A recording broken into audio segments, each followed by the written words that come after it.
Hi, guys, and welcome to another episode of Distress with Dr. E. And this particular episode, I'm going to be as honest as possible and as vulnerable as possible. I've been honest all along. However, this one is, I think it's going to be more of vulnerability. Yeah. So the truth is this: when I set out to record a podcast every week from the 1st of December last year. Um, it was going to be my 5 year goal, something I wanted to do consistently. And my reason is simple. I wanted to be the voice out there helping professionals to be intentional in managing their stresses or their stress, yeah, and also being intentional in their well-being so that they can thrive. Okay, so that we don't experience all this burnout, depression, and serious health complications as a result of poorly managed health and poorly managed stress. So that meant I was going to be consistent regardless. However, when I had this idea, I knew that I was going to experience change, and that is changing into a new job and settling into a new environment. So it reminds me of the first time I relocated abroad. No, not abroad. I relocated to the UK. This is actually my third country. Nigeria, where I was born, then Qatar, and here the UK. So my first time moving to this UK, it was very, very difficult settling in. It took me some time, like months, if I settled in. So I knew what was going to come. I knew that moving and relocating to another city was going to be a bit stressful, including settling into a new job. So I'm not just moving to a new job; I'm also moving to a different city. So, uh, to be honest, it's challenged my consistency. And this is me being honest with you that today actually I wanted to quit. I had already come on LinkedIn and I was about to type, "Hi guys, thank you all for being with me in this journey so far. But to be sincere, I'm not able to continue right now because of my new job and trying to settle in. So trying to be consistent with my podcast will be a bit overwhelming for me, and I may not be able to show up. So this is me signing out until whenever." So this was actually my intention, but as I showed up to write, as I logged onto LinkedIn to start typing, it occurred to me the several times people have actually said, "Thank you for reminding me to rest." So it was like, who is going to tell these people to rest when they are overwhelmed or when the workload has become too much so that they don't experience burnout? Who is going to remind people to listen to their bodies so that they don't experience severe health complications? Who is going to remind people about healthier and more efficient methods to manage their stresses? Who is going to do all of that? I know that there are other people doing that, but there are certain people that connect to my own voice, to my own style, to my own method. So when I got these thoughts, it occurred to me that, Ezinne, it's not really about you. Shining your light is not really about you, but about the people you've been called to serve. And I remember telling my supervisor about my interest in stress management and what led to it, and how my faith really, really influenced this journey. And it's something that I'm satisfied with, something that make me happy.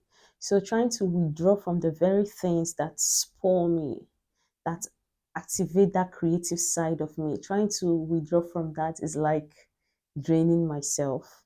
It's going to be actually counterproductive. So you may say, okay, isn't this going against what I'm teaching?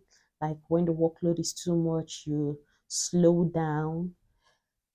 What I will say is this: my complaint or my attempt at quitting wasn't necessarily based on I had too much on my plate. It was actually based on my approach and my perception. Okay, so there was a baseline trigger. There was a baseline trigger that made me feel like, as in that made me just think about myself so much that there are certain things I wanted to happen that weren't happening, and it's made me kind of focus attention to myself. It made me focus attention to myself, and I actually wanted to withdraw from everybody. But you know the truth from what I've known and from what I teach. When you start withdrawing from people, it's actually going to worsen whatever it is that is going on with your life, because we are social beings. So, one of the signs of depression, in addition to low mood for a period of for at least 2 weeks. Another sign is withdrawing from people. So one of the advices when you're considering therapy is do the opposite of what your natural self just wants to do, to get you out of that state. So my showing up to tell you guys bye bye bye bye was actually to run away, not because of whatever workload. I'm settling nicely here, to be honest, compared to when I arrived UK newly. So what's going on now is I'm settling nicely here, still trying to get to know the environment. With regards to my job, thankfully I have supportive work colleagues and very very supportive supervisor that is helping me. So, with regards to the podcast, consistency with the podcast, I found it more tasking, trying to make everything perfect, trying to have the right topic, trying to think about what people want, as in what people want, as in trying to force it. Okay, it seemed like extra work compared to when I just sit and tell you guys this is what's going on with me and this is how I'm navigating it. This is how I'm approaching my own stress management and well-being. So this feels more natural.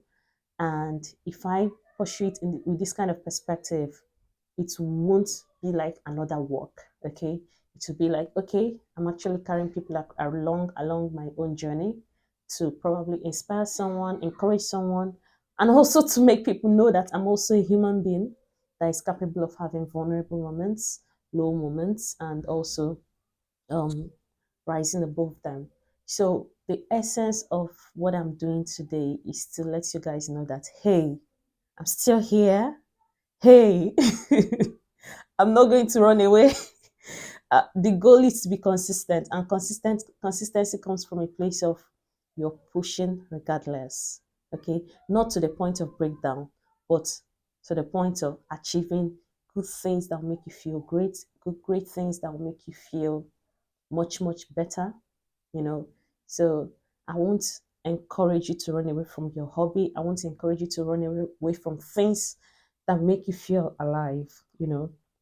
Especially when you're not having all those zeal and energy like you used to, probably because of new environment. So if we chicken out at every slightest issue or concern, that is where we struggle with consistency. So I don't know if anyone can relate to what I'm saying, but if there is nothing you've picked out from what I'm sharing with you today, pick out the fact that when situations kind of try to make you to run away from people or from things that you used to love, it's not a good sign. Actually do the opposite of that. Run towards them. Okay, in those moments you most likely find a spark. You most likely find something much more meaningful. So don't run away from people. like I wanted to do today. So, so this is how this lady is trying to manage her well-being, manage her stress. Now that you know all of these, what is that one thing? What is that one thing that you're trying to be consistent in? What's that one thing that is being an obstacle in your stress management and well-being journey? If I let me add this, if I had run away, if I had just disappeared, okay, even without considering that's without considering people and helping them out, if I had just disappeared, the one of the consequences will be, okay, what will I be doing? What will I be doing? I'm talking about what will I be doing with regards to things that actually make me feel like I'm contributing meaningfully to lives. This is aside family. That one is is like a sure banker. I mean, like extra stuff here and there when it's just you. Okay, so what else when it's just you? I don't want to be the life of just feeding of social media, just feeding of social media movies. That is not. I won't lie now and say no, no, no. That's not my kind of person. What I would rather say is that that's not the kind of things that bring me fulfillment. That's ultimate fulfillment. Like I watch movies, yeah. I spend time on Instagram, yeah, but that is not my core. It's not really my core. Okay, so one of my cores is giving. So if I run away from that, how where is the fulfillment that comes from that? So rather than seeing this as another chore, as much as possible, I'm going to use my own journey to inspire you in your own stress management and wellness journey. Okay. And before I conclude, I'll still say this: listen to your body. When your body is communicating, I'm tired, I can't do this, listen to your body and take some rest and continue. Okay? Listen to your body. If your body is communicating, hey, I'm getting chest pain, remember to go get yourself checked in the hospital.